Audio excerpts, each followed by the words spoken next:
How long did you actually live together?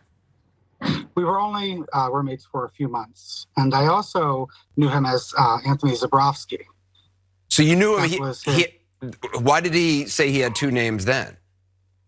Well, he used Zabrowski for his Friends of Pets United, his GoFundMe. And he would say, oh, well, you know, the Jews will give more if you're a Jew.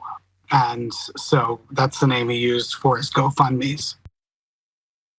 Dear God, I try not to cover all of the new George Santos lies, but this one hits kind of home. Not the fact that he went with 3 different names. I'm gonna fact check Anderson Cooper. He goes as Zabrowski, DeValder, and Santos, depending on the situation. Is he trying to fleece a religious group? Then maybe he'll change his name accordingly. And again, the idea that he would talk about Jewish Americans that way is just reprehensible, but that's not why we're covering this. It's about the charity that individual referenced in the video. Because remember, he, in addition to being a titan of Wall Street, also wanted to help pets. The issue was that's not who he was actually helping.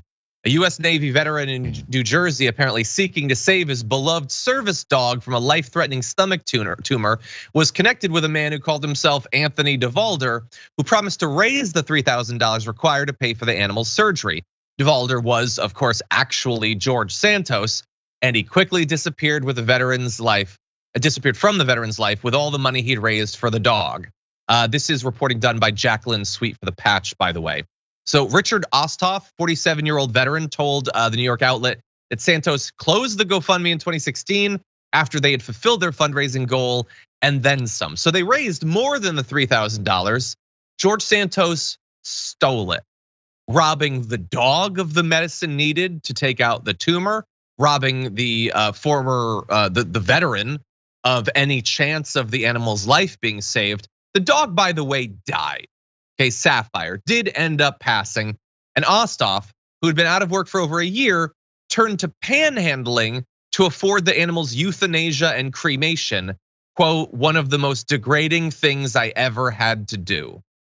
So George Santos robbed a veteran of crowdfunded money to save the life of a dog, and the veteran had to go beg on the streets to cremate the dog after it died.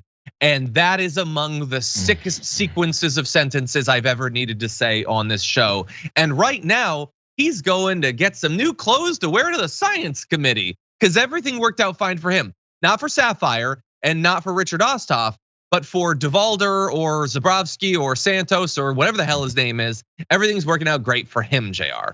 I want you guys to think about how much this is for. I mean, maybe it's just over 3,000, but the goal there was 3,000 for this Sapphire, who was this guy's companion, as he was alone, this veteran, thanks, good job, United States of America, out on the streets with the only thing he's got. And Anthony DeValder, George Santos frauded him for $3,000.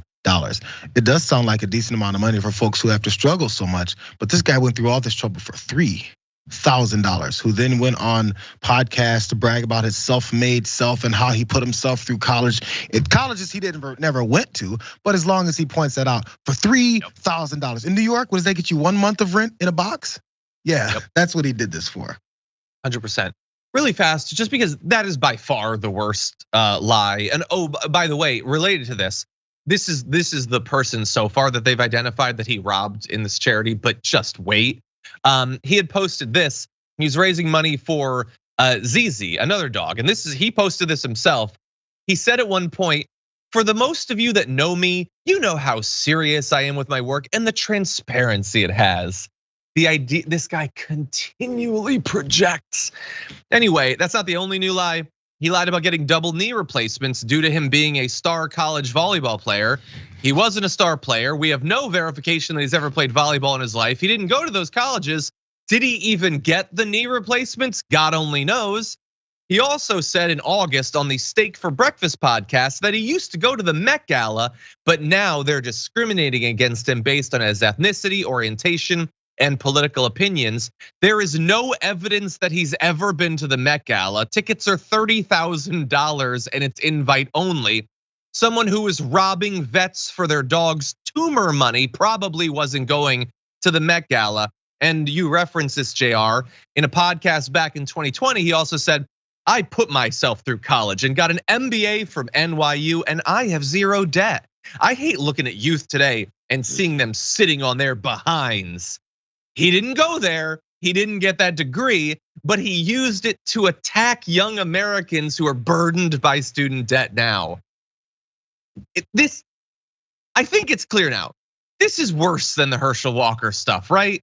I mean, Herschel Walker is more violent and everything in some of the incidents, but in terms of the lies, Herschel Walker did some of the stuff he said he did.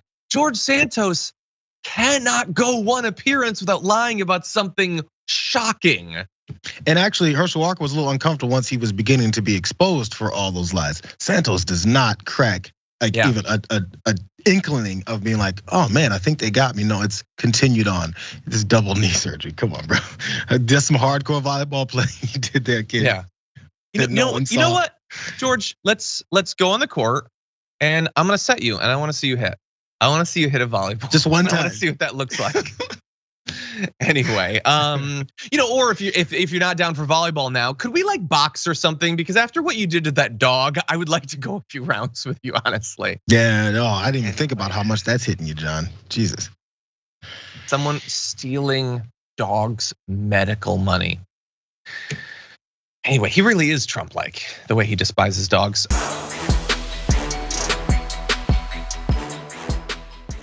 Check out the Damage Report podcast each day, wherever you get your podcasts, whether Pocket Casts or Stitcher or iTunes.